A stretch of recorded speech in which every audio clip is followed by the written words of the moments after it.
That's how this works. I do all the work. You just show up. That's how I like it.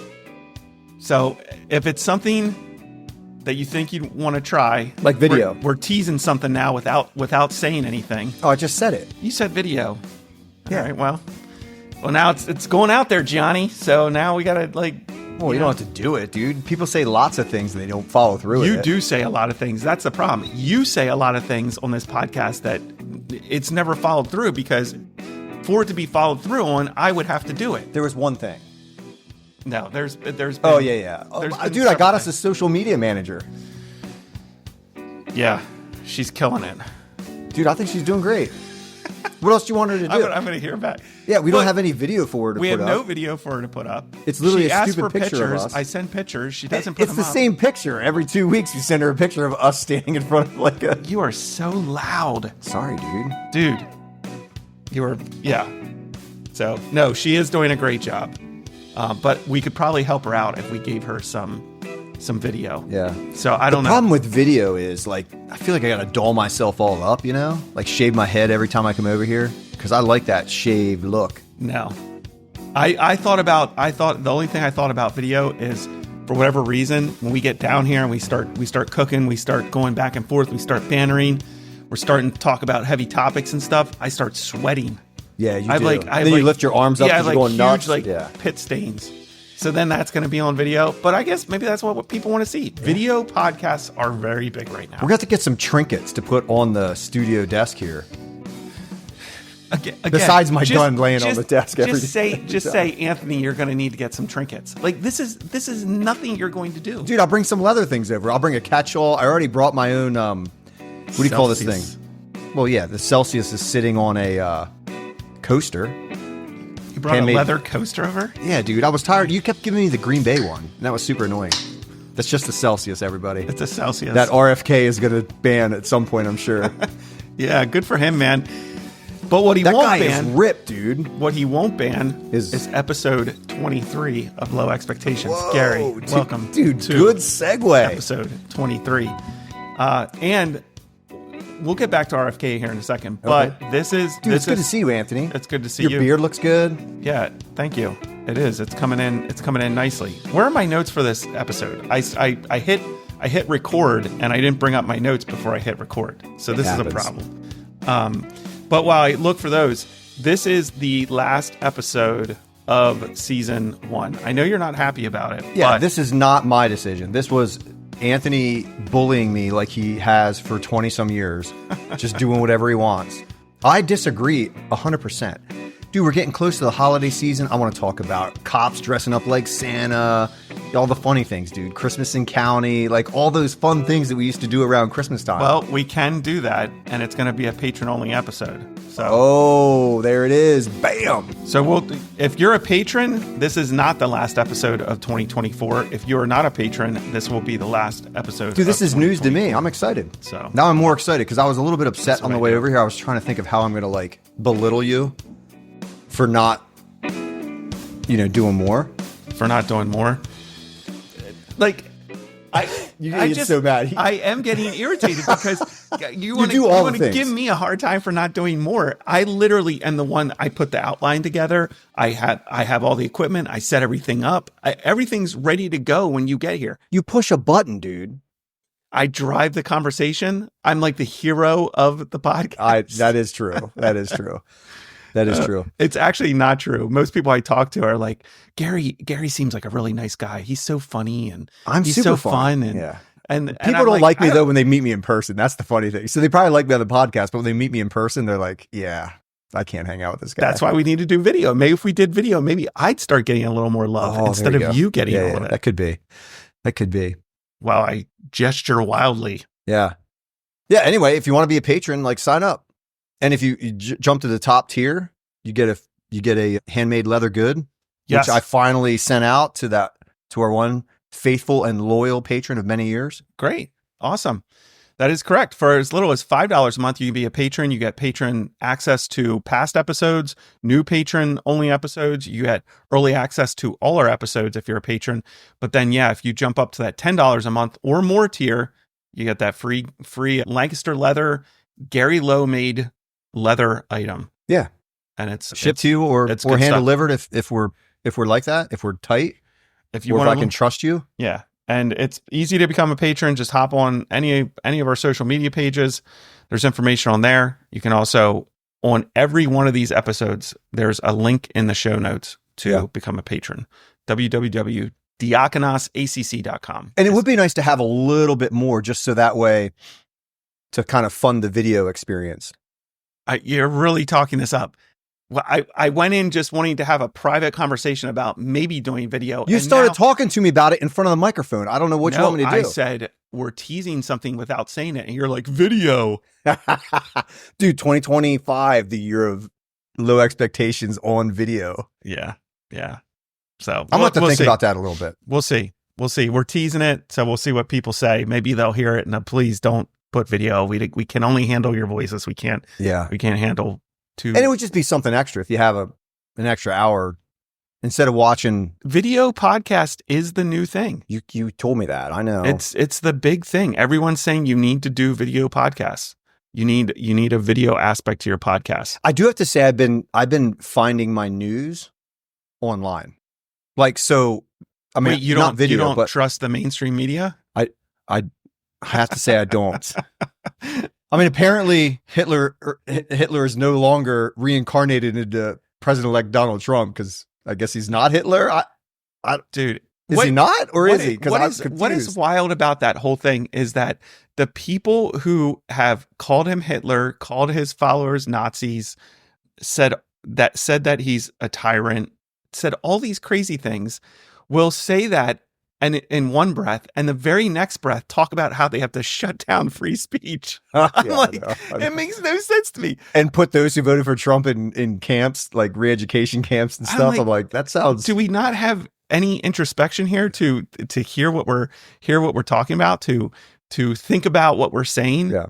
How we're making statements to shut people down. That sounds a little tyrannical to me. Yeah.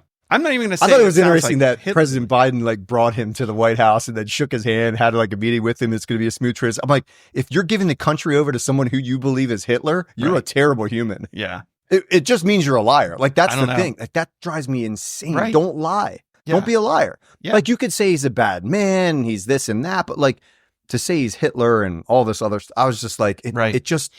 You lose all credibility with me. Right. It's just too much. And you were right. It was a landslide. But it was not a short night. It was not a short night. I was correct that it wasn't going to be a short night, but it was pretty much a landslide. And I'll say this too. I was really encouraged because I thought it was going to be a very depressing evening, just because I thought that the whole questioning the election system was going to be a huge deal. I thought there would be a lot of smoke and fire about if it went the other way counts. No, either way. Either way. Okay. I thought there would just be a lot of questions and weird things going on with the election, but I was pleasantly surprised at how much smoother this election went with counting the popular vote than 2020 went. I see. I felt like the evening went smoother. You didn't have people putting, plywood up over windows. You didn't have multiple systems just stop working for hours and then they come back up and votes are different. It seemed a lot more protected or a more well-oiled machine. A lot less cheating, maybe? Yeah, I mean, again, again, I think it was the time, dude. It was 2020. It was with COVID, and a lot of mail-in stuff. They changed the way we voted, and I think there still has to be some reform on how we vote. Sure, but I would love to see Trump create a federal standard for voting. Yeah, because I think certain things should stay with the state. But when it comes to voting for the president of the United States, I feel because some of these states, they're still counting votes. I know. That's crazy. And that's wild to me. Is Pennsylvania's finally called the senatorial race? No, they're recounting. They're still recounting. They're recounting for that. So my thing is, and I get it, doing a recount if it's super close, but some of these states dude, Florida did it in 45 minutes. Yeah, Florida did it in hours. That's insane. You know? Hey, every other state, go see what Florida did and just mimic it. Like it Right. should just follow after them. Yeah. They're doing it right. Yeah. It should be quick. I mean, dude, it should be quick in 2020. Dude, we can go to the moon, allegedly. You know? We can catch rockets out of the sky. Well, Elon Musk is. Dude. That guy. I'll tell you this, Anthony. I really was, because I talk a lot about the culture and how the culture is, the way that culture acts is just like a mirror of how we're going. Right. So I was actually encouraged also that there are still some Judeo-Christian values in our country.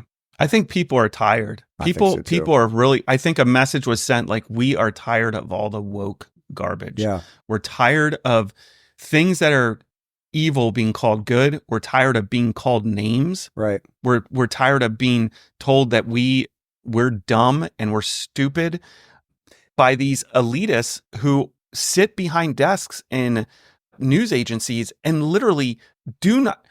I mean, when you listen to some of these people talk, they literally do not have any concept of what I think middle America, your just hardworking people who just want to be left alone. I don't think they have any concept of what those people believe. And they talk about them like they are less than. Right. You know? And people don't like that. Nobody likes really tired of that. Especially when we do have the ability in this great nation to vote. Right. You know what I mean? So like I think the quiet majority, which we've talked, there's always the loud minority and there's the quiet majority. So I was encouraged that way. Right. It's like a pause to the chaos. Right. And hopefully we start taking steps back toward normalcy, because we've been going abnormal at a quick pace, a quickened pace. And so I hope the new administration does some good things, and people, if they don't listen, if those who were voted in don't listen to what America said, as far as we want to become somewhat normal again, right? I think the midterms might show that to be true. Hopefully, yeah. But that's an optimistic view. I still have a pessimistic side. That's like another voice in my head saying, "Gary, you're crazy. Just wait. Just watch. Just give it." Wait till February. Right. Yeah. And yeah, I mean, a lot can happen between now and January when, he's actually placed into office. But, hopefully, I thought it was a great mercy from God that this country did not didn't deserve it. No. And that's what mercy is. It's unmerited favor, unearned favor. Yep. And I thought it was a mercy to have it go the way it went. I thought it was a mercy to kind of have a little more hope in the election process, or not hope, but belief. Yeah. In the legitimacy of the election process. I thought a lot of states did a lot better job. I think people were like, we can't have an election like 2020 where there's so many questions, regardless of which way it goes. Right. And one of the most interesting graphs that came out after this election was showing the popular vote for both Democrats and Republicans since like 2012 have generally been, that 55 to 65 million range, for both Democrats and Republicans from 2012. And then flashing ahead here to 2024, same thing. Like generally, what was it? 70, right? 60, 70, like, like a range. And then you look at 2020 and one candidate got 81 million votes, the most votes of any presidential almost like ever. 15 million more than any other election, right? Which is wild. It reeks of something not being right. Yeah. You have to ask yourself, why did one candidate out of all these years, all of a sudden spike? Yeah, the most popular one. Yeah. Right. Yeah. And nothing, I personally think President Biden will go down as one of the worst presidents we've ever had. I think you're probably right. And for him to get 81 million votes, like, okay, if this was like a George Washington or something like that, okay, in our time and day, like, yeah, maybe, but especially when he didn't do any rallies or any, I mean, we're talking something 4 years ago, Anthony. I don't know anybody cares, but yeah, I mean, he did no rallies. I remember he came to Lancaster into one of the schools in like a library, and there was like 30 people there. Right. There was more like angry Trump people. Right. I mean, it was wild. I mean, I think people could believe more more legitimately that Trump would get 81 million votes when you saw him filling stadiums. So like we're talking 20, 30, 40,000 people at his rallies, compared to what Biden was doing in 2020 and then what Kamala was doing here in 2024, the numbers of popular vote did not match up with what you were seeing at his rallies. So it just causes you to question. Yeah, exactly. I also love looking at the map, like the red and the blue. I mean, it's super interesting. Unreal. Like the whole country is red except for the coast, West Coast and major cities, the Northeast. Yeah. Like it's unreal. Those little pieces of blue in each state are your major, cities, urban areas. I also read that Kamala didn't do better in one single county than Joe Biden. Yeah, she did not outperform Biden in any county in any all of the nation. That's wild to me. And then it's just wild to watch the fallout and everybody wringing their hands and trying to figure it out. Yeah, and now it's watching like the women on The View and people on MSNBC and just melting down, just like completely melting down. Like one of my favorites was like the suggestion that maybe black men are sexist. Maybe that's why we lost. Maybe Latino voters are now racist. Right. Have they not learned? Crazy stuff. Yeah. And I'm just like, no, you don't understand. You're talking to a country that literally cannot stand what you guys spew. Yeah. That is probably much more unified. That is much more unified than you actually think. Right. That there actually isn't, systemic racism everywhere, that people actually get along with their neighbors. Right. Like they're forgetting that because they live in this little bubble of hatred. Yeah. Because someone believes differently than they do. Yeah. It's wild, man. So I'm pumped to just see what happens. I mean, the confirmation stuff's going to be crazy. Yeah. I think they'll do crazy stuff there. Yeah, the shakeup's going to be nuts. But whatever, man. We keep moving forward, right? That's all we can do. Yeah. Yeah. And yeah, I'm just thankful because I was like, I don't know if this country can survive another 4 years of policies like Biden's. And Kamala is even more liberal and far left than Biden was. So yeah, I'm thankful. So all right, we want to get into a couple different things on this episode. We're gonna give a Daniel Penny case update, and then we sadly something that was kind of lost because of the election and everything going on. But on November 4th, there was an officer Enrique Martinez was murdered in Chicago. Kind of got lost in the news cycle because of the election the very next day, but we want to talk about that and maybe a couple other things. We'll see what comes up, see how long we go here. So yeah, I think we'll start out with the Daniel Penny case update.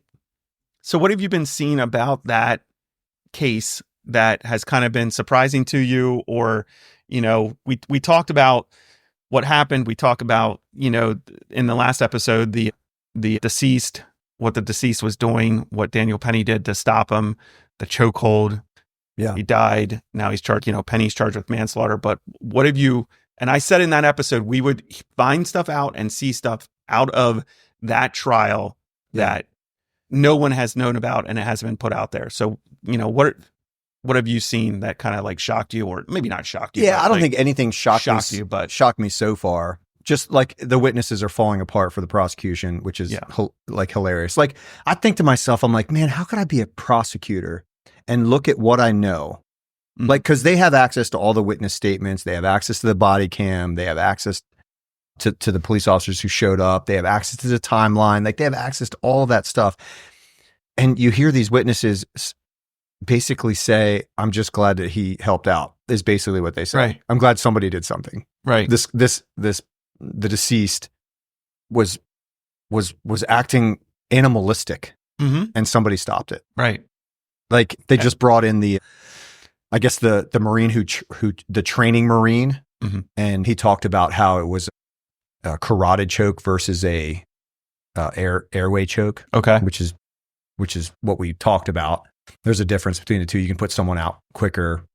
And just witnesses saying like at one point he loosened up, Penny loosened up, and the guy who was helping him hold the other guy was like, hey, stop loosening up, like squeeze him more. Right. Like, so you're like, I don't know, man. The timeline's awful for responsive EMS and police. Right. But that's normal. I mean, I'm not faulting the police. I'm just saying the time that the police arrived, it's just a long time, especially in a subway system. It seems like a long time, especially if someone does need help, which obviously they did. Yeah, it does. We talked about the response time in the last episode. It does seem like it took law enforcement a long time to get there, and then EMS a very long time to get there. But I agree with you. Like some of these witness statements, and that witness who was saying, hold him tighter, that witness was all over the place. I mean, he basically was proved that he would, was not truthful. Yeah, they changed their stories a little bit, which that does happen. Yeah. Like you exaggerate in interviews. That totally happened. Witnesses aren't great, like evidence in general for any like trial. They're generally not good. Right. But so that's pretty normal for like a witness to kind of change their story a little bit. But yeah, some of them, like the juries, or I guess it's not a jury trial. The judge is going to. No, it's a jury. They picked a jury. Oh yeah, they did. Okay, yeah, you're right. Yeah, it's a jury trial. So yeah, I think, and so far it's just been all of prosecution witnesses, I guess. Yeah. Or witnesses for the prosecution, which I don't think is helping their case, because a lot of these witnesses, one witness testified that the deceased raised his fists before Penny put him in a chokehold. So again, you're showing another level of aggression. Another witness said the deceased, this was a statement to law enforcement when they arrived. This witness said the suspect was saying, "I don't give a damn. I will kill a mother effer. I'm ready to die." Right. And this witness said, "I was scared crapless." And this, witness thanked Penny afterward. Another witness said that Penny did take him down respectfully. He didn't choke him. That was another witness statement at the scene on body cam. And other witness claiming that the deceased was definitely on drugs. So you have all these witnesses, calling him some witnesses were calling him a hero the day of. We're super thankful for him, super thankful that he stepped in. And I think one of the most powerful things, and hopefully Penny's defense team brings this up in the closing, is that all these people rode the subway on a regular basis and would have seen and experienced erratic behavior before. And we talked about this in the last episode, that these are not hillbillies, from, the Midwest that are riding the subway for the first time. These are people who ride the subway every day, who would see erratic behavior, see people that were struggling with mental health issues, see people that were on drugs, see people who were acting off or maybe even aggressive. But in this instance, they believed that this deceased person was a huge threat to the people in the car, in the subway car. So I think something has to be said for that. When you have witnesses saying, "I'm glad Penny did what he did. I was scared out of my mind." He was, and reiterating the same things Penny said that the suspect was saying, or that the deceased was saying. These witnesses are saying, yeah, that's what he was saying. Like, we were scared. So yeah. I think I don't know. I just, I guess Alvin Bragg is the DA that brought charges against him. And I just wonder if there's anyone in the NYPD that pushes back against these decisions, or, like, is he prosecuting it? Or does he have one of his minions prosecuting it? I don't think Alvin Bragg's in the courtroom. He's like I think he's the head, the overall approver of the who charge. approved the charges. Yeah. So I don't know. I feel bad for Penny. Like, the guy's, for sure, in his 20s, he acted. He thought he was protecting people. College student, like doing what he was trained to try to protect those around him. I mean, so we'll keep following the case. I wonder how much longer it's going to be. I told you, they said weeks. Oh man, you thought it was going to be like a couple days. I thought it'd be shorter. Yeah, no, they said it was going to be weeks, and I guess we're like 2 weeks in now. Yeah, almost 2 weeks in. I wonder if the prosecutors are like talking to the defense and be like, "Hey, can he plead to something? Like, can we do this? Can we do that? Can we, you know what I mean? Trying to work out a deal, because they probably know they're sinking. Yeah, hopefully. I don't know, man. Like, what do you think about that? Like, when you have like a set of circumstances like that, like it's finally unfolding for us, but the government has had this information now for how long, and they've decided to charge this guy. I struggle with it, like the decision to charge him. I just think it was like Yeah, I don't understand how you arrive at that decision. That's what I mean. Like, yeah, because you're saying they knew more. Like we're slowly finding it out. Yeah, we're finding out about all these witness statements, but the state or the city DA, the government has Alvin this Bragg information. would have had all this information. All the investigators would have had this information, and you're just going to go ahead with it. Yeah. It's just interesting to me what is the reason for moving forward with bringing charges? Like when you see all these things that are coming out, you're like, why did this guy get charged? Yeah. The autopsy stuff didn't come out yet, did it? Autopsy stuff didn't come out yet.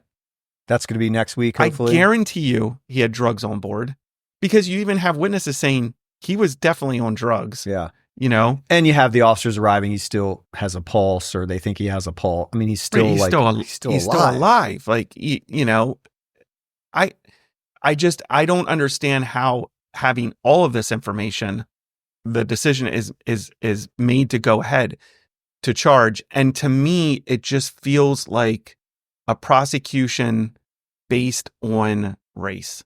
That's what it feels like, because that's the narrative that was pushed again by the mainstream media. Because he was a guy who was like Michael Jackson's like impersonator. Yeah. Everybody, they're like, we love this guy. Yeah, and that's the loud minority is probably saying that. Right.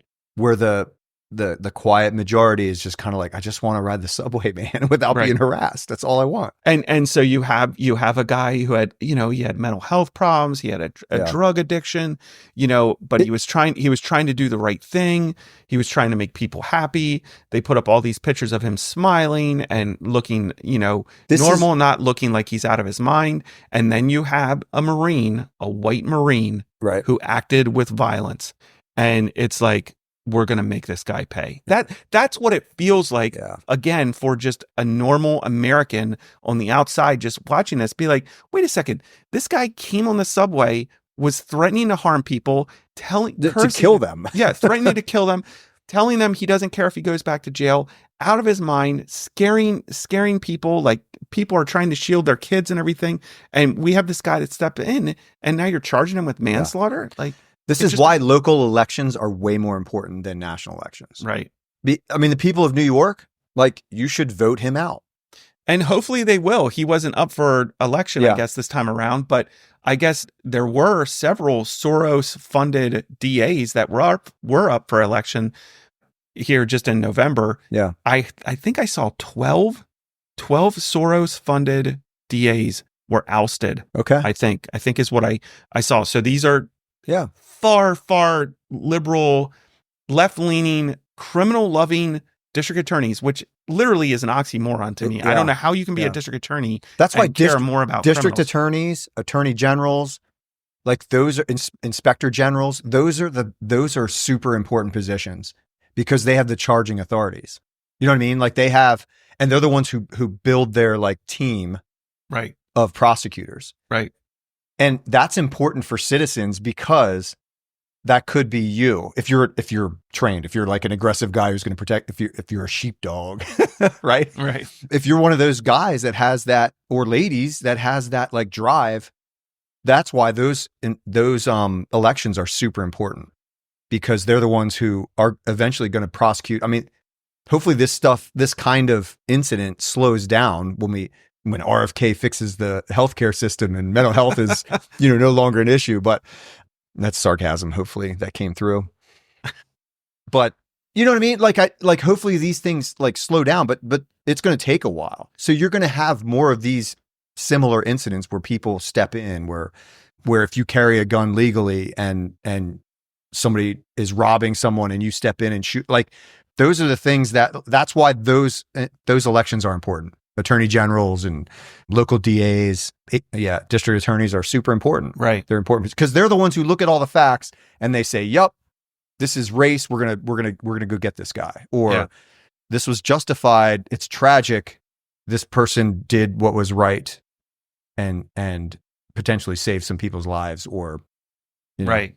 Yeah. So I mean, and you just there's so many cases that happen. In my experience, there's been so many cases where we've had suspects who who literally engage in a certain lifestyle, engaging in certain illegal and criminal behavior, and find themselves in a situation where they're defending themselves or are forced to defend themselves to protect themselves with deadly force, like self-defense cases.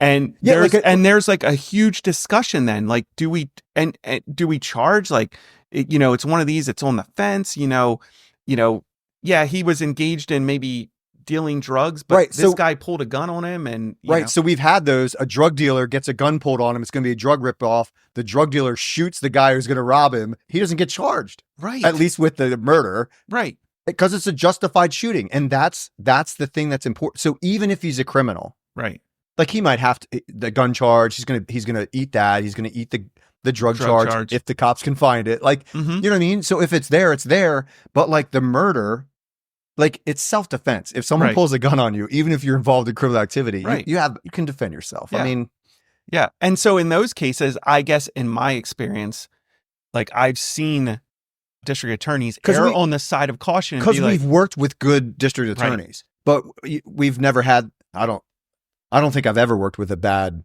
Yes, we have had good district attorneys, but we worked in a different area of the world. So I'm sure, I can't imagine being like NYPD detective and you're doing all this work and you're like, are you serious? We're going to charge this? Yeah, you know what I mean? Like, and you probably can't even say that. You know what I mean? Or you're back to the street, or you know what I mean? Like, these giant departments, you just get crushed. I know, but you have to fight it. I think people's freedom.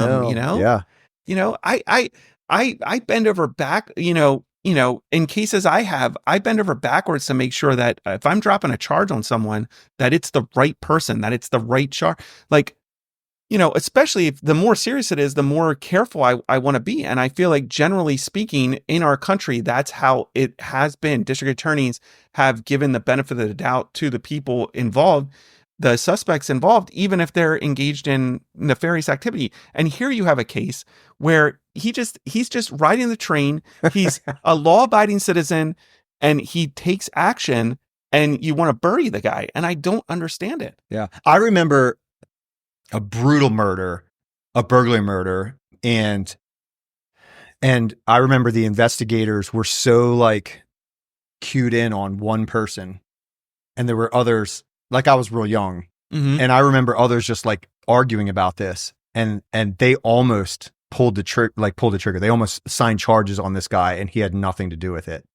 And that was like an eye-opening moment for me, because these guys were, and they were great detectives, super great investigators.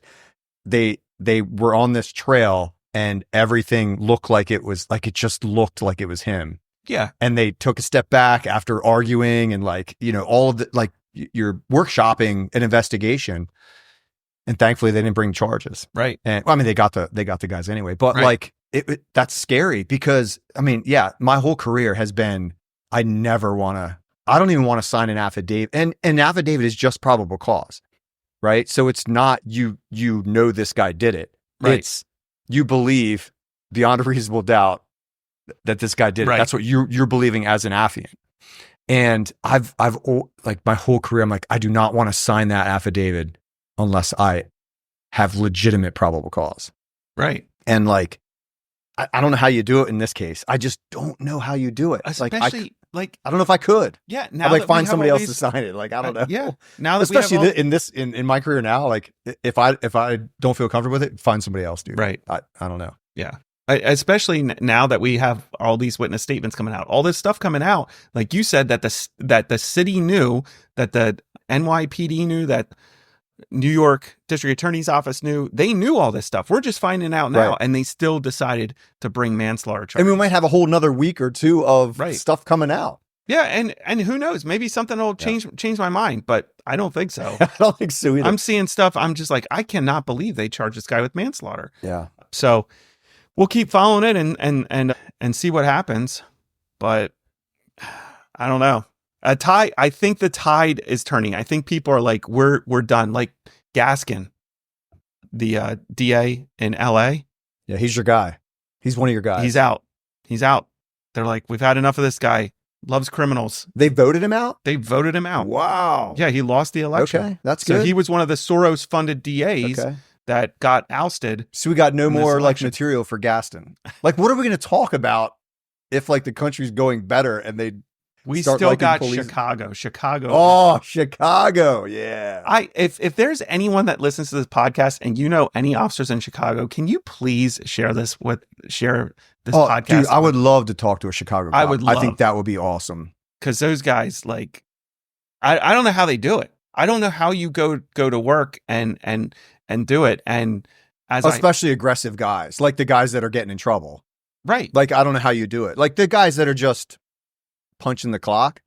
I don't really want to talk to them. Oh, actually, maybe I would want to talk to them too, and just be like, "Why do you do this?" And they're not going to be able to tell us, but but it's like the officer, that we talked about last episode, who COPA now wants him fired, for not following policy, the 10-second foot pursuit, because they're mad that he had to shoot and kill a suspect, but who pointed a gun at him and charged him. So, and what I think what that case does, and cases like it and investigations like it in these urban areas, just cause a greater and greater degree of hesitation. And this next officer who was murdered in Chicago, Enrique Martinez, that I want to talk about, I don't want to put his murder at the feet of COPA. A suspect made a decision to pull the trigger and kill and murder this officer. But the decisions that COPA is making is not helping these officers on the street. So this officer, Enrique Martinez, like I said, he was murdered on the 4th of November. Less than 3 years on the job, 26 years old. 3 suspects involved in this case. They make a traffic stop. Him and his partner make a traffic stop. My understanding is other officers showed up at the scene to assist. And one of the suspects had a Glock with an auto switch on it. So there's switches out there that you can put on Glocks that turns them automatic. Pull the trigger, your Glock handgun becomes automatic. Illegal. You're not allowed to have them. And this suspect had it. Opens up on the officer and ends up killing the officer and the driver in that vehicle. So the suspect in this case was the passenger. The suspect was charged with first-degree murder of a police officer, first-degree murder of the driver, attempted first-degree murder of a police officer, residential burglary, unlawful use of a machine gun, and unlawful use of a weapon by a felon. So he's already a felon. He's out. Basically what happened, I'm reading from an article out of CWB Chicago. Additional officers arrived to assist. Officer Martinez and his partner began speaking with the driver. As they did, they noticed the suspect manipulating a bag in the passenger seat.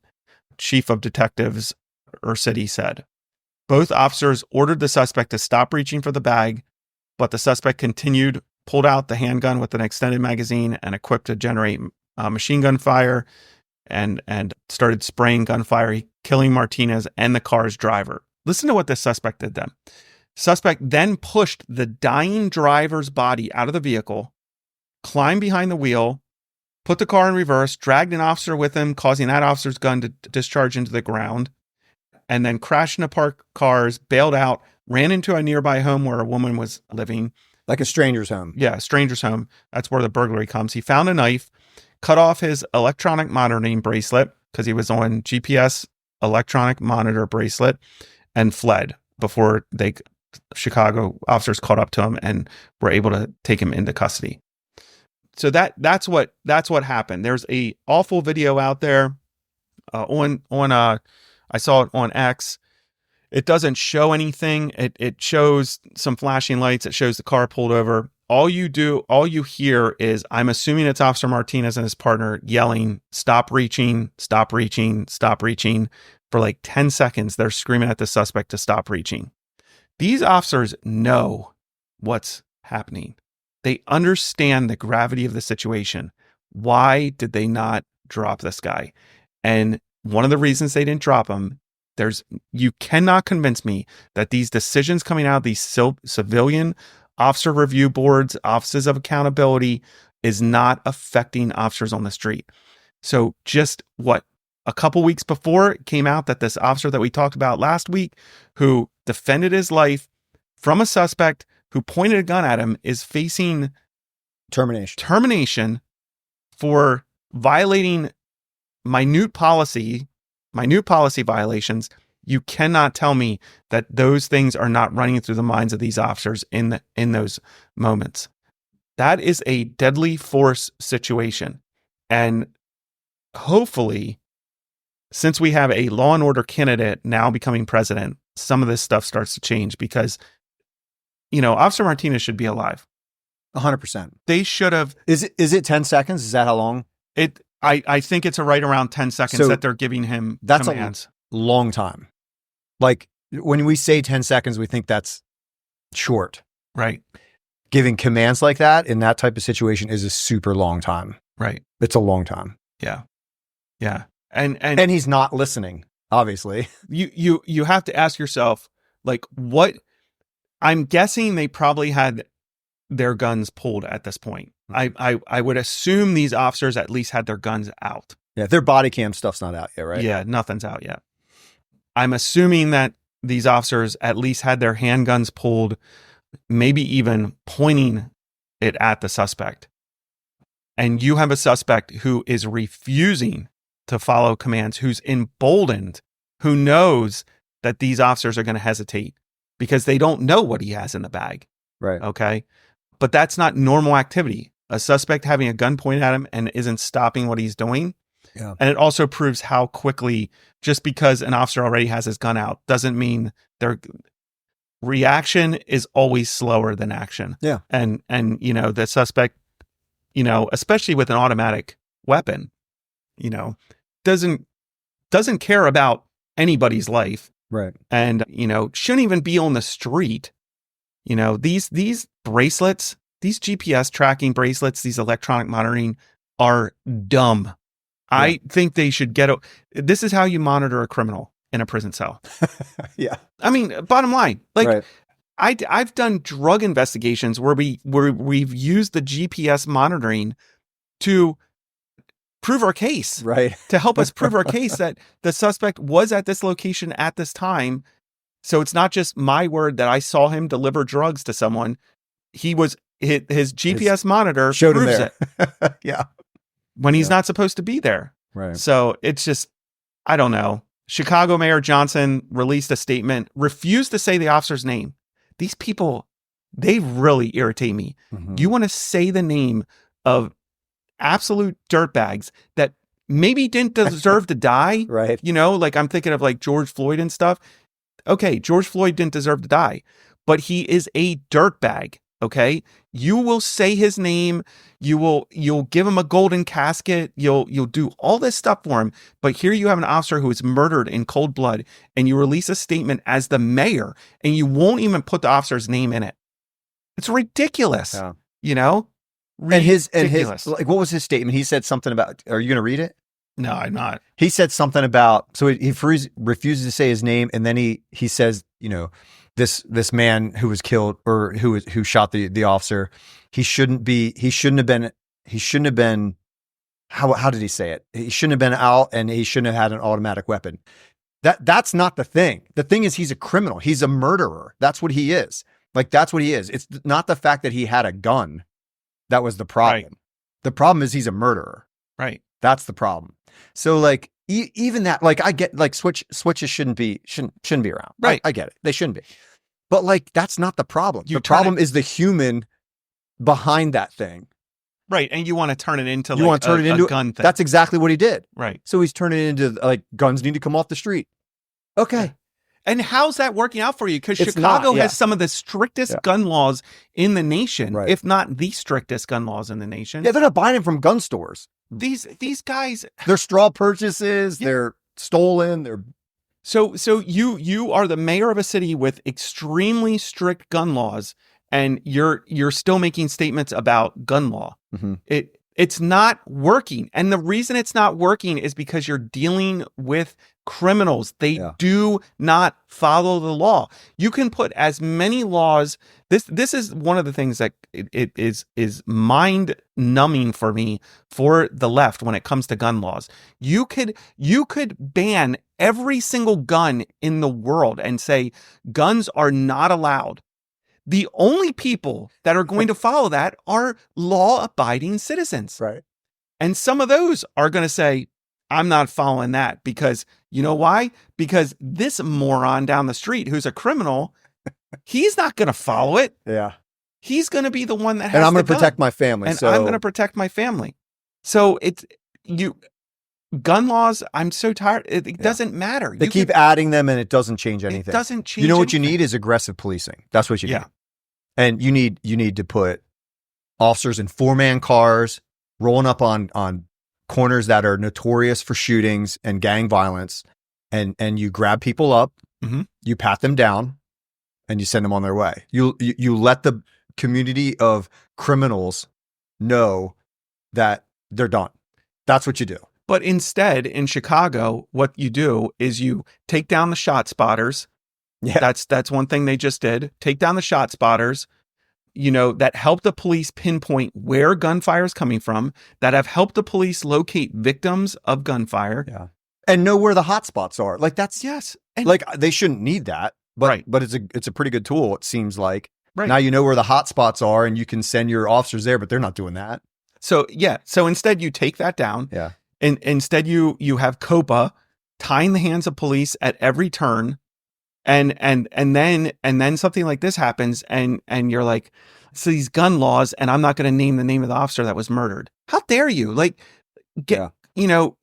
your policies are, instead you want to, pass a budget for however many million to give to the migrants that all your aldermen, your entire city council voted down.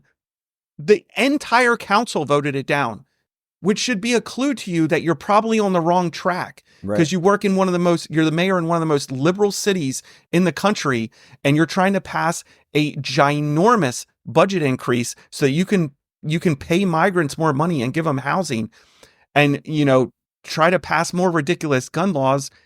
And your entire city council and your aldermen voted it down because it's not working. At some point, take a look at yourself and be like, what should I be doing differently to help this community, to help my city, to help the officers here? Yeah. The scary part about the whole thing, I mean, it's not going to change until you get new leadership there. Right. For sure. And you have to get community backing, because, man, it's going to be tough if Chicago does become a little more aggressive with like leadership change or something like that. Like there's going to be outcry because somebody that's innocent is going to get gripped up and not like it. Right. Rightly so. I wouldn't want to get gripped up. Right. But I think to get back on track to some type of normalcy again and some type of safety, there has to be some aggressive, good policing. Right. Yeah. And it's not going to happen until there's new leadership and the community buys in on that. Yeah. And that's a hard, because Chicago has gone so far. I don't know how you do it. Right. And imagine if these officers would have shot and killed the suspect in this case. Imagine the outcry from the national media. They he didn't have a gun in his hand. Right. It was still in the bag. It was still in the bag. They shot him in cold blood.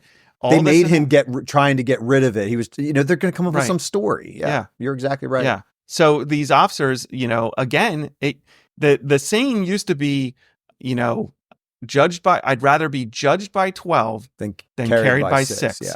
And now officers have changed, and whether consciously or subconsciously have decided they'd rather get carried by 6 than judged by 12.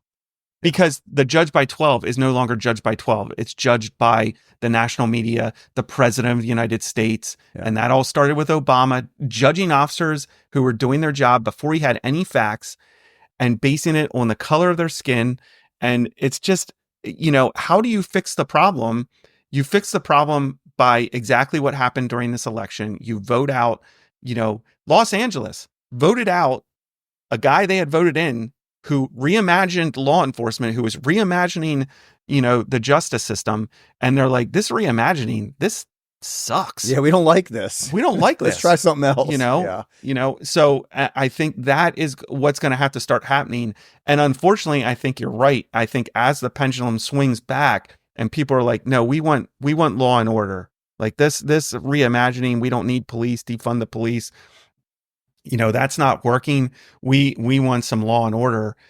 I think, as that pendulum swings, in order to regain that law and order, you're like, it's going to take force because you've been playing patty cake with criminals for so long that now when you drop the hammer, there's going to be pushback. And I think it's going to, probably get worse before it gets better, unfortunately. But and it takes strong leaders to enact that change. Right. To get the pendulum to swing back to some, I mean, I'm trying to think like living in Chicago, or especially in like a terrible area. Like, how would you live? Like, you would live in fear. Right. And that's not okay. In my opinion, that's not okay. Those, if it's a generation that's learned to live in fear, that's just going to continue until somebody breaks that like cycle. Right. And that's not how Americans ought to live. We should not live in fear. And they're living in fear because of bad policies and not allowing police officers to do their job. Yeah. The government is failing you. Right. If you're living in fear. Yeah. The government has failed you. Yeah. And it's disheartening for the people that live in those areas. But that's where my heart goes out to. I can't imagine like living in an area like that where the violence is that great. And then you have politicians who, by their actions, are showing they do not care about you. While out of their mouth, they're telling you how much they care about you. Right. That is the thing that drives me crazy. You want to call, White Officer A racist, but he's the one going into these areas of the city that are primarily Black, Latino, where the crime rate and the homicide rate and the violence rate is through the roof, and trying to help the people in that community that are trying to do the right thing. You want to call him names and you want to go after him, but your policies are the one that are absolutely crushing the people that live in these neighborhoods. Yeah. And dude, there should be a huge roundup in Chicago. Here's what they should find all the warrants they possibly can find, which is going to be a lot. Yep. I'm talking small warrants. I'm talking any warrant, and you do a huge warrant roundup. You're going to find so many guns. You're going to get so many extra charges, and you lock them up. Right. And that's where you start, I think. Right. That's what you do. You do a huge warrant sweep. You grab everybody up. You clean up the warrants. Which is best. I mean, this is right. Hypothetical, obviously, but like I think that's what you do. Like, we're done. And from the chief of, they probably don't have a chief. What do they have? A commissioner or whatever they have. And this is what we're doing. And you just do it. And whatever repercussions come as the boss, you take ownership of it. Yeah. You know what I mean? Yeah. But that's not going to happen, unfortunately. It could. It could if it starts swinging the other way. We'll have to see. We'll have to see what happens with elections as they move forward and stuff. But you have certain people in leadership who hate the police, and by hating the police, you hate your constituents. Yeah. If you hate the police, you hate your constituents, because the police are the ones out there that are trying to make the community better. Are they perfect? No. And what's the thing you say all the time? Like, about the bad guy, like you're praising the bad guy. Yeah. You've completely flipped the script. Yeah. You've created an environment where the bad guys, this guy's out there running around with a GPS ankle monitor on. He doesn't care. No, he doesn't care. He does not care. He wants to do whatever he wants. Whatever's right in his own eyes, he will do. Right. You can throw an ankle monitor on him. It won't stop his behavior. No. And the only thing that's going to stop his behavior is, crushing him. Yeah. Crushing him. Do house arrest, and if he steps out, like put like an electric shock that it literally immobilizes him. So he steps out of his home or you want to do something. You want to, okay, we don't want to keep him in jail. You can't leave your house. Right. You leave your house, your leg's going to hurt immensely. You won't be able to walk. Yeah. Dude, we can come up with something like that. Yeah. Come up with something better than what it is. Yeah. What it is. It's terrible. Officer Martinez, that was his name? Officer Enrique Martinez. 3 years on the job. 3 years. 26 years old. 26 years old. It's brutal. And that's heart wrenching, as they say. It is heart wrenching because he, I have no doubt these officers knew something bad was about to happen, and they didn't feel like they could act because of the climate. They might lose their job. They might. Yep. Yeah. Yeah. Meanwhile, Chicago. You love Chicago, dude. Man. So one of the mayor's advisors, her name is Alexandra Goodwin. Okay. So according to CWB Chicago, she's been heavily involved in the social justice movement initiative for years. She referred to the police as the muscle of racial capitalism. Oh my goodness. In 2015, when she published an article titled "A Few Ways to Support Police Abolition in the New Year" or right now. So she's making $103,000 a year as an advisor for the mayor. And I think she's actually like not a criminal justice advisor. Yeah, she's the public safety advisor. Okay. And she's been driving on expired plates for the last 2 years because her, quote, this is what she told the police, her check engine light keeps coming on and she can't pass an emissions test. Dude, that's a brutal thing though. Like those stupid things. She makes $103,000 a year. Anthony, car bills are expensive, man. You're getting mad. There are so many people who make way less than that who can figure out how to get their check engine light off. Both of us. Yeah. So she gets stopped in Chicago. You know, the sergeant stops her, tells her that her car's license plate expired in 2022. All right. And she's like, yeah, I know. I know. This is the senior policy advisor for public safety. Okay. All right. And she doesn't care. She doesn't care. So then she ended up having a warrant. So they lock her up on the warrant. Oh, man. Of course, she calls her boss and she's on her way to a meeting and her kids are home alone and this and that. And you know, I'm just like, these are the type of people you're hiring. You're hiring people who hate the police, and then you're putting them in charge of public safety. And then Officer Enrique Martinez is on a traffic stop. And you don't think he's thinking about that? You don't think that he's thinking about the fact that you hate them so much. And if he drops the hammer on this guy, who he knows is reaching for a gun, but he drops the hammer on him too soon, he's going to get, you know, completely annihilated in the press. He's probably going to get charged. Yeah. You know, and now he's dead. And again, I don't want to say it's their fault. The suspect, he's the one who made the decision. Yeah. It's the suspect's fault. But your policies, the people you hire, the people you have in charge is definitely causing a level of hesitation in officers, not just in Chicago, but everywhere. And I can even say for myself, I get so irritated at myself because there are points of hesitation as I do my job because of the environment, because of the culture that we work in right now. Like neuter. Yeah. Yeah. Yeah. And actually, that was one of the last straws for me. And I don't know if I ever told you this story before, but like I was only days, maybe weeks from retiring. Me, another officer, were down traveling south on a street, and a 20-year-old guy on a motorcycle, like a dirt bike, blows a stop sign, hits a car in front of us. This kid flies, when I say kid, he's in his 20s.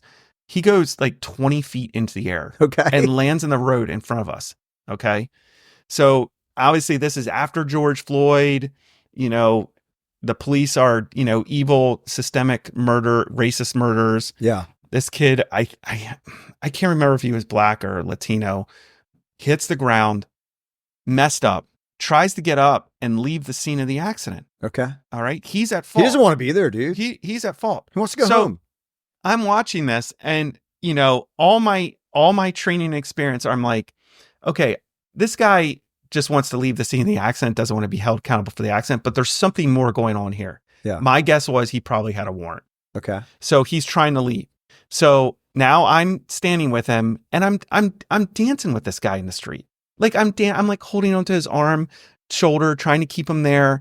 And I have now like 10, 15, 20 people surrounding me and one other officer on the street saying, no, just he has a head injury. He doesn't know what he's doing. He doesn't know what he's doing. And in my mind, I'm like, yeah, he has a head injury. I just saw him land. Fly in the air, yeah. And yeah, he probably does have a head injury, but there's something more going on here. Right. And I know that what I need to do is do a leg sweep, take this guy down on the ground. Cuff him up. And cuff him. Like, do what I need to do. And I don't. Okay. I don't do that. The crowd's upset. They're screaming, they're yelling. They claiming their family members. We got him. We'll take him. We'll hold him for you. We'll keep him here for you. And so what do? I let go of him. And I let people in the crowd who claimed they were family members, that they were going to help me. They're going to keep him there. So compassionate, Anthony. I let him go. Yeah. They have his hand on him for 1 second. He bolts and he runs. So now I'm in a foot pursuit through traffic, over fences, and we get this guy. And I was at that moment, I knew before that 100% I was making the right decision, but it just reiterated to me, I cannot be a cop in this jurisdiction. Yeah. Because I am second guessing what I know needs to be done. And I made a tactical error that could have ended badly for me or the suspect. Right. Like, or anybody. What if the suspect would have got hit by a car? Right. Well, officer, why didn't you hold him at the scene? Yeah. Because you've created an environment that caused me not to. That's why. Yeah. But that's on me, Right. And, so. That's wild, because I know the Anthony that, like, when you and I worked together, we would tell somebody to sit down. If they didn't sit down the first time, they were sitting down. Yeah. And like that was what we did. Like, we're talking dealing with drug dealers. We're talking, right. Like, not just some random person we're talking to. This is like the criminal element that we're engaged with. We would tell them to sit down on the curb. And if they looked at us funny, or they hesitated. Yeah. If they hesitated, we were sweeping the legs and they were sitting on the ground. Right. And then their legs were crossed in front of them. Their hands were on their lap, and like they twitched the wrong way. They were getting cuffed up. And that's because we knew the propensity for things to go badly. Because people have run from us, people, whatever, right. dumping drugs, don't whatever. Deal with that. If you don't deal with that. Yeah. And now, not that long ago, I watched myself tell a guy 20 times. 20 times. To sit down. I counted them. And then people want to tell me that I need to de-escalate the situation. I'm like, de-escalation was the 20 times I told the guy to sit down. Okay. And then I sat him down and I arrested him. And then everyone's like, what happened? What? I'll tell you what happened. We waited too long. He shouldn't have even been able to get up off his feet. That's what happened. Yeah. And the de-escalation stuff drives me crazy. Yeah. I don't mind the de-escalation stuff, but there's got to be a time to de-escalate it in a way that is forceful. But de-escalation is this like just magical term out there that no one can define. What is de-escalation? And de-escalation, and we talked about this in the last episode, so I don't want to beat this dead horse, but as soon as the officer shows up, that's de-escalation. As soon as the officer gives a verbal command, that's de-escalation. You're trying to de-escalate with these levels of force. If I'm at the point where you're sitting on the ground and you jump to your feet, the time for de-escalation is over. Like if you're detained and you're sitting down and you've been told to just stay sitting down and you get to your feet, there is no time for de-escalation. Well, the de-escalation is sitting him back down and maybe cuffing him. That's the de-escalation. That's what I'm saying. So like the de-escalation is constantly changing. It's kind of like a use of force continuum. Right. It's just a different phrase that can get you in trouble as a police officer. That's what it is. I always again, we're giving the criminal element or the person that the police officers, the government is dealing with, the benefit of the doubt versus the police officer getting the benefit of the doubt, the government getting the benefit of the doubt. Yeah. Right. That's what we keep going back to is like, we're praising the guy who doesn't want to sit down because you told him to sit down, but you're like you're in charge. Right. Like we've lost this in our society at some places where the police officer shows up and I can still do whatever I want. Right. Like that's yeah. Like I saw this video the other day. It's hilarious. I think it might be out of Chicago. I don't know where it was from, but basically the police officers show up and it's like a domestic and people are screaming and mom's dragging some adult woman out of I think it's her daughter, dragging her out. Two dudes come out and one guy sits down and then all of a sudden he jumps up, he shoves the police officer, right? Like literally just shoves this guy and it's chaotic. The police officer literally picks him up, throws him, cuffs him up, and then the guy's crying about why'd you handcuff me? Why are you taking me to jail? I'm like, bro, you sat down in a chair and then you jumped up and shoved the police officer and you got dumped. You made a choice to push this officer and you got dumped. I'm sorry. Yeah. Now your face looks a little funny because you hit it on the sidewalk. Like, I don't know what to tell you, man. Like, it's so crazy to me. We've gotten away from that. Right. Like, if a police officer tells you to do something, you should do it. Mm-hmm. I can't think of a time, because we don't live in a world where a police officer in almost all incidents, they're not there to hurt you. They're just not. Right. Just listen to them. And if you have a valid complaint, you can complain. Especially in our culture. Yeah. You want to complain about a cop, you'll have all types of people. You'll have lawyers lining up. They'll sue the cops for you. You'll make a lot of money if you were harmed. Right. Go and make a complaint afterwards. But, this idea that, if this cop's just going to pull out his gun and like shoot me in the head if I don't, right. So I was so scared I didn't do anything the officer told me to do. Right. Because I thought that would probably make the situation better. That's what's always interesting to me too. Like I was scared.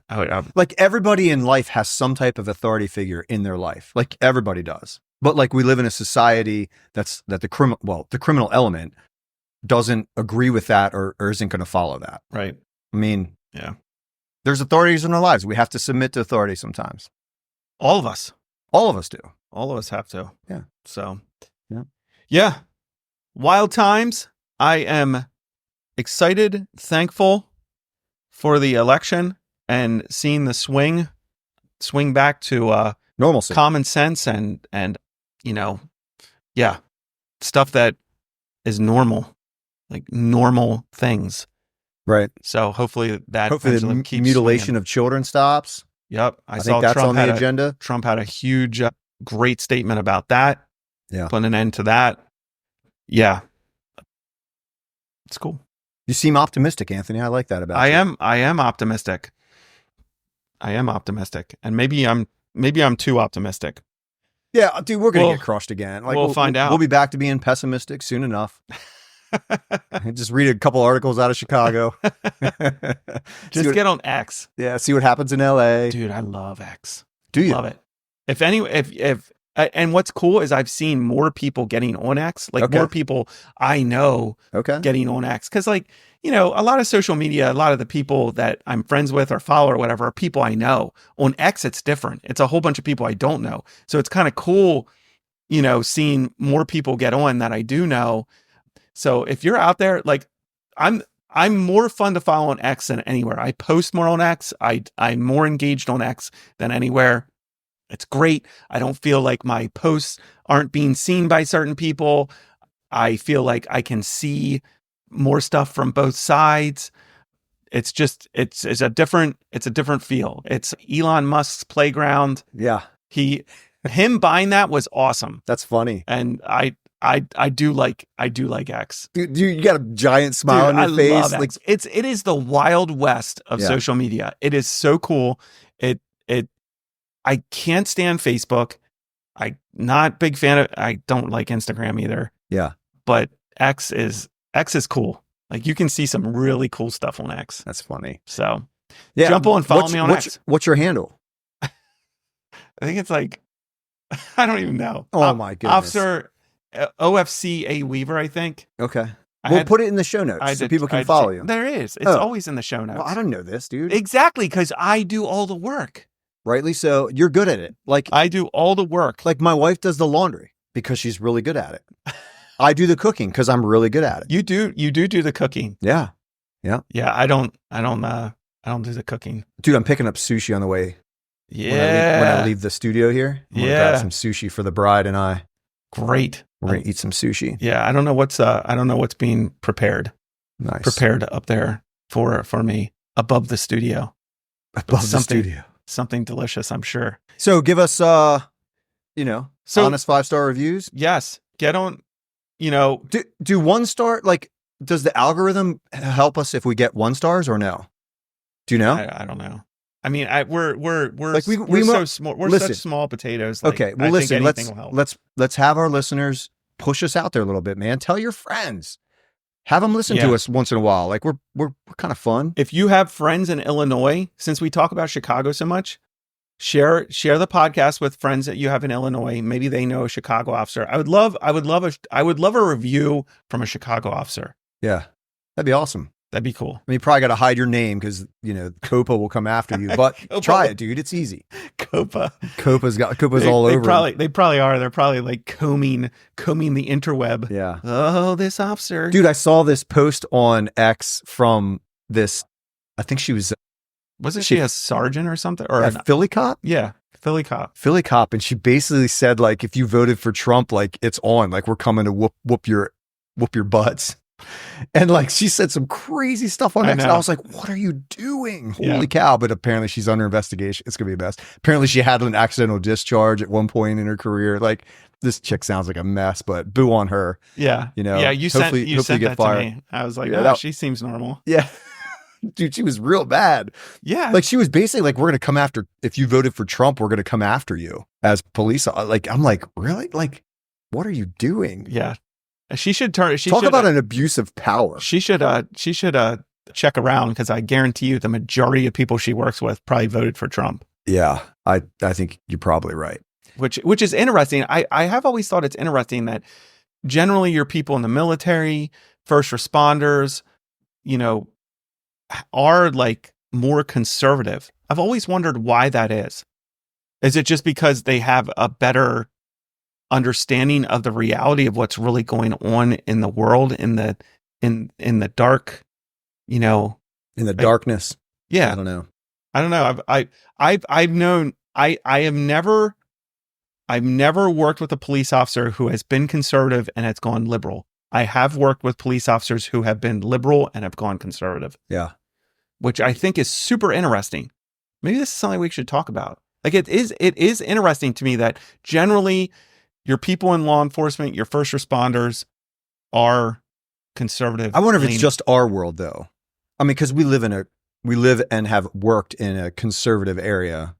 I don't know. I don't think so. I think generally speaking, your military members are conservative leaning. Yeah, it'd be interesting to know what LAPD, how they vote. It'd be interesting what NYPD does and CPD. Yeah. Yeah. Just an interesting do some research and the episode. You do some research. I do all the research. You do some research. I make the leather things and send them out to our patrons who give us $10 a month. Yeah. So which is literally it's $120 a year.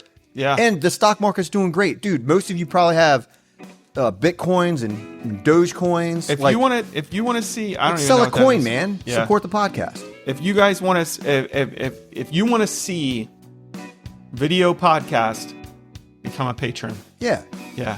Yeah. And a lot of you have. Trying to make it happen. And we're super grateful for it. We are grateful for patrons. This is the last episode of 2024. So, I mean, I might come to the studio myself and record something.